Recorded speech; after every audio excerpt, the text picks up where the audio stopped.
സുഹൃത്തുക്കളെ, സഹോദരങ്ങളെ, അപ്പോ ബി ജെ പിയിൽ കുറെ പൊട്ടന്മാരിറങ്ങിയിട്ടുണ്ട്. വിഡ്ഢികളായ പൊട്ടന്മാരാണ്. കാര്യങ്ങൾ അവർക്ക് എന്താണ്, ഏതാണ്, എങ്ങനെയാണ് നടക്കുന്നതൊന്നും അറിഞ്ഞൂടാ.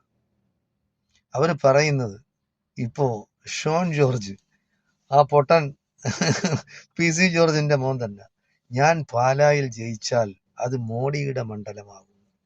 എങ്ങനെയാണ് മോഡിയുടെ മണ്ഡലമാവുന്നത്? ഈ മോഡി ഇല്ലെങ്കിൽ കേരളമില്ലേ? മോഡി ഇല്ലാത്തപ്പോഴും കേരളം ഉണ്ടായിരുന്നല്ലോ. എന്നെന്ത് ഇവർക്ക് മനസ്സിലാവാത്തത്? എന്നാണ് ഇനി ഇവർക്ക് മനസ്സിലാവുന്നത്? അതുപോലെ തന്നെയാണ് ശോഭാ സുരേന്ദ്രൻ പറയുന്നത്, ഞാൻ ജയിച്ചു കഴിഞ്ഞാൽ 700 കോടി രൂപ ഞാൻ ഇവിടെ കൊണ്ടുവരുമെന്നാണ്. പാലക്കാട് കൊണ്ടുവന്ന് ആളുകൾക്ക് വിതരണം ചെയ്യുന്ന. പിന്നീട് അത് രണ്ടാമത്തെ ദിവസമായപ്പോൾ പറഞ്ഞ് പദ്ധതികൾ കൊണ്ടുവരും. എന്താണ് പദ്ധതികൾ കൊണ്ടുവരുന്നത്? ആര് ജയിച്ചിട്ടും ഒരു കാര്യമില്ല. ഈ പൊട്ടന്മാരെ ഒന്നും ജയിപ്പിക്കരുത്. കാര്യം വർഗീയവാദികളാണ് അവര്, ഫാസിസ്റ്റ് ശക്തികളാണ്.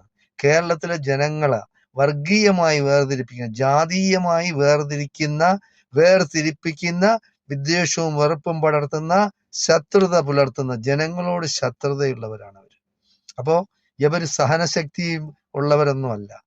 അതായത് ന്യൂനപക്ഷങ്ങളെ തകർക്കുക, ന്യൂനപക്ഷങ്ങളെ ഇല്ലാതാക്കുക, കമ്മ്യൂണിസ്റ്റുകളെ ഇല്ലാതാക്കുക, ദളിതരെ ഇല്ലാതാക്കുക, അതാണ് അവരുടെ അജണ്ട. അത് പരസ്യമായിട്ടും രഹസ്യമായിട്ടും ഒക്കെ പറഞ്ഞതാണ്. അല്ലെങ്കിൽ അവർ RSSന്റെ പിന്നെ തത്വസംഹിതയെ തള്ളിപ്പറയണം. ഇന്ന് വരെ ഒരു BJP കാരനും അങ്ങനെ തള്ളി പറഞ്ഞിട്ടില്ല.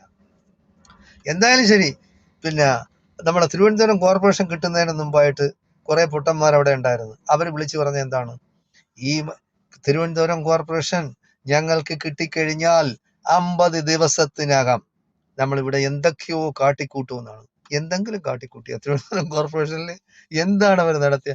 ഈ കോർപ്പറേഷൻ പിന്നെ പരിധിക്കുള്ളിൽ എന്തെങ്കിലും നടത്താനെത്താ. മോഡിയെ കൊണ്ടുവരുമെന്ന് പറഞ്ഞാൽ മോഡിയെ കൊണ്ടുവന്നു. മോഡി വന്നെന്ന് പറഞ്ഞാൽ പല കാര്യങ്ങളും കാണും. മോഡി അങ്ങനെയാണ് വന്നത്. മോഡി വന്നിട്ട് എന്ത് ചെയ്ത്?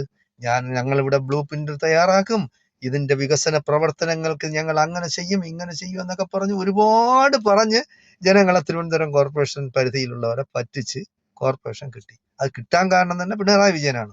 അല്ലെങ്കിൽ അവർക്ക് ഒറ്റയ്ക്ക് ഭൂരിപക്ഷം ഇല്ലായിരുന്നു.